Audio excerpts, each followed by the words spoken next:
أهلا وسهلا فيكم مشاهدينا بآخر فقراتنا لليوم، ووصلنا لوقت قراءة التعليقات على سؤال الحلقة حول علامات سوء التربية عند الأطفال. طبعا التعليق الأول من فادي أبو منذر عم بيقول يكون يشجع ريال مدريد.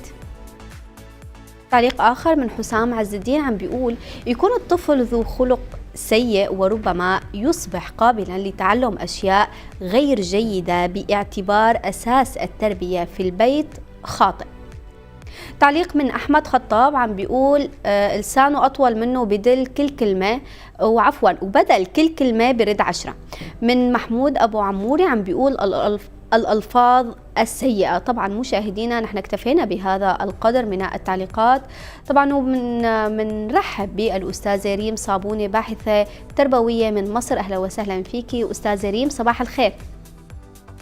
صباحك وكل أوقاتك وجميع المشاهدين والمستمعين. أهلا وسهلا أستاذة ريم، يعني تابعتي معنا التعليقات الواردة على سؤال حلقتنا، شو رأيك في التعليقات؟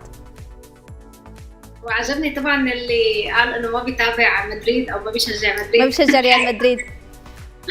الحقيقة تعليق مهضوم يعني كتير. لا اكيد مو هذا هو اي علامة تدل على سوء تربية الطفل او سوء خلق الطفل. نحن كتربويين نلمس هي الآثار من خلال عدة جوانب. ممكن نقول انه اذا ظهر انانية على سبيل المثال عند الطفل، وانا هون عم بحكي عن انانية، انتبهوا مش عناد. العناد هي سمة طبيعية عند الأطفال، ولكن كون الطفل أناني يريد أن يلبي تلبية رغباته جميع الوقت كل الأوقات بأي أسلوب كان، فهي علامة أو مؤشر خطر على سوء التربية. كمان عدم الاحترام وقلة التهذيب سواء مع الوالدين أو حتى مع الآخرين، فهو حتما نحن هون عم نشير على سوء تربية. إضافة إلى أنه الطفل يشعر بأنه مباح له فعل أي شيء، يعني لا يشعر بوجود حدود، لا يشعر بوجود قوانين، فهو كمان هون علامة خطرة. الشيء الثاني كمان بدنا نشير له هو أمر كمان خطير جدا، أن يطلب الطفل رشوة مقابل تنفيذ الطلب أو مقابل سماع الكلام. صحيح. يعني شو بدك تعطيني مقابل أنه أنا مثلا رتب غرفتي، مقابل أني حل الواجب، مقابل اني اعمل كذا. اذا هون علامات خطيره جدا نحن عم نتحدث عنها، قد تشير او تدل على سوء تربيه او تربيه خاطئه او اسلوب والدي متبع مع الطفل عم بيؤدي الى هي النتائج. استاذه ريم، اليوم شو هي علامات سوء التربيه عند الاهل؟ يعني شلون نحن ممكن، شو هي العلامات اللي ممكن تظهر على الطفل فعلا؟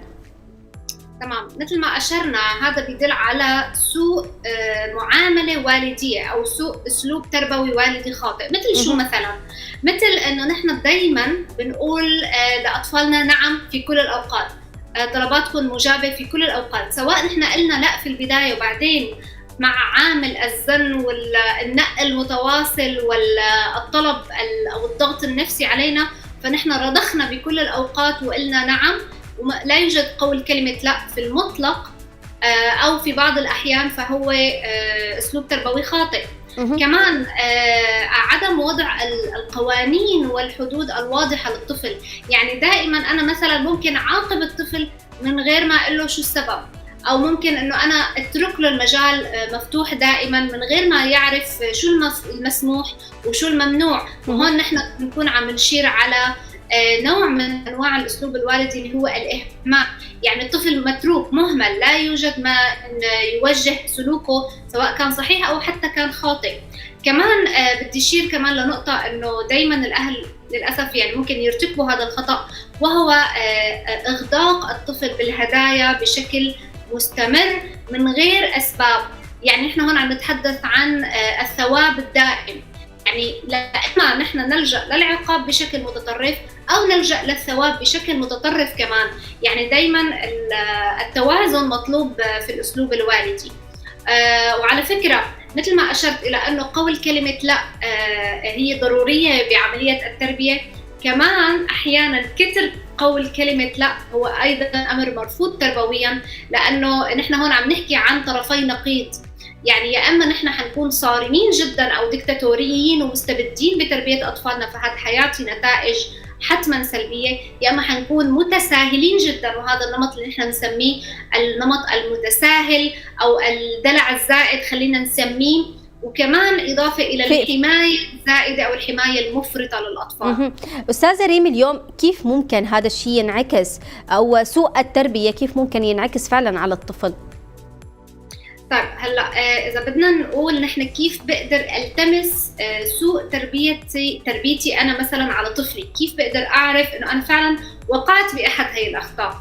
إذا لاحظنا ردتين فعل عند الأطفال، دايما بدها تكون ردتين الفعل واضحة وصريحة عند الأطفال، يا إما يتجه تماما نحو الانعزال والانسحاب والانطواء وعدم التواصل مع الآخر والخوف التردد، كل هاي علامات تدل على أنه هنالك خطأ تربوي وقع على هذا الطفل، أو أنه طفل متمرد بكل الأحوال، يشعر بالرغبة بالانتقام، يشعر بأنه دايما عنده رغبة بتحدي السلطة الأبوية، يريد كسر القواعد والقوانين، يريد التمرد دائما على أي قانون، سواء كان على فكرة داخل المنزل أو حتى خارج المنزل. يعني ردتين الفعل هدول إذا لاحظناهم عند الطفل يبقى أكيد في سوء تربية وخطأ تربوي وقع على هذا الطفل. اليوم في أي عمر ممكن تظهر تداعيات سوء التربية أستاذة ريم؟ لا الحقيقة نحن ما بنقدر نحدد عمر لسبب بسيط جدا، بأن التربية هي عملية مستمرة تمتد لغاية سن النضج. كلياتنا يمكن بيعرف القول المأثور اللي هو لاعبه 7 أدبه 7 وصاحبه 7 ثم اترك حبله على الغارب. الحقيقة هي مقولة رغم أنها يعني هي قديمة ومأثورة لكنها صحيحة، لأنه اليوم إذا نحن وصلنا لعمر النضج نستطيع أن نقول الآن أستطيع أن ألتمس آثار تربيتي، لكن قبل ذلك نحن لا نطلب النتائج وإنما نقوم بالفعل بعملية رعاية البذرة. يعني هي بالضبط مثل النبتة، يعني أنا بضل عم برعاها وقد لا أجد نتائج يعني أشهر طويلة. على سبيل المثال يعني نحن دائما بنشبه عملية التربية برعاية أو بسقاية ساق البامبو. البامبو 5 سنين وما بيظهر شيء أبدا على سطح الأرض، لذلك دايما نحن مطالبين بالسعي ولسنا مطالبين بالنتيجة، فما بنقدر نقول إنه في نتيجة بدها تظهر بعمر معين، لكن ممكن نقول إنه أنا أستطيع أن ألتمس نتائج تربيتي على طفلي. يعني هذا هو السؤال الصح. أستاذة ريم، يقال أن السنوات ال5 الأولى من حياة الطفل هي حساسة جدا في بناء شخصية الطفل، ما دقة هذا الكلام؟ ولماذا تعتبر هي السنوات ال5 فعلا هي أدق مرحلة خلينا نقول بحياة الطفل؟ الحقيقة ال5 سنوات الأولى فعليا، وهذا الكلام صحيح ومثبت علميا بأنها الأهم في حياة الطفل، لأنه أصلا ال5 سنوات الأولى تشكل ما يقارب 80% من شخصية الطفل. دايما يعني الخلايا العصبية بتكون بأوج تطورها ونموها، لذلك نحن دايما لازم نلحق أطفالنا بالسنوات المبكرة، وليس الشائع تماما هو دايما نحن نفكر انه ال5 سنين لا هو بده يلعب وبس او لسه لم يحن وقت تربيته. خطأ تماما، وانما على العكس تماما هو عنده اكثر استعداد وقابلية لكي يكتسب من البيئة الاسلوب التربوي الصحيح، لذلك هي خطيرة جدا ال5 سنوات الاولى وايضا هامة جدا. كيف يمكن التعامل مع ظهور علامات سوء التربية عند الطفل، وهل يمكن فعلا أستاذة ريم تجاوزها والتعامل مع الطفل من أول وجديد؟ نحن دائما بنقول انه اكيد الوقت لم يفوت بعد، فاكيد نستطيع تدارك الخطأ التربوي او سوء التربية اللي حصل من خلال، انا خليني اعطيكم يعني مفتاح بس واحد اذا تعمل فعلا نستطيع ان نتدارك اي شيء بعده. قانون يقول بأنه التواصل قبل التصحيح، connection before correction. يعني شو يعني هذا الكلام؟ يعني يجب أن أعيد بناء جسور التواصل مع طفلي الصحيحة، وأن أعيد الحوار والنقاش، وأن أعيد نفسي إلى كوني مساحة الأمان والثقة عند هذا الطفل حتى أستطيع فيما بعد أن أقوم أو أعدل أو أصحح السلوك الخاطئ اللي اكتسبه نتيجة التربية الخاطئة.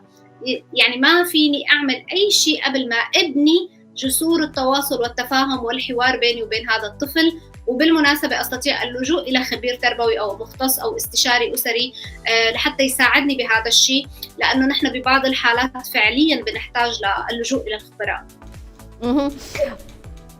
أستاذة ريم، ختاما لو تخبرينا عن نصائح ممكن تقدميها للأهالي اللي حاليا عم بيتابعونا وفعلا هن عندهم أطفال في هذه المرحلة الحساسة، يعني بعمر ال5 سنين.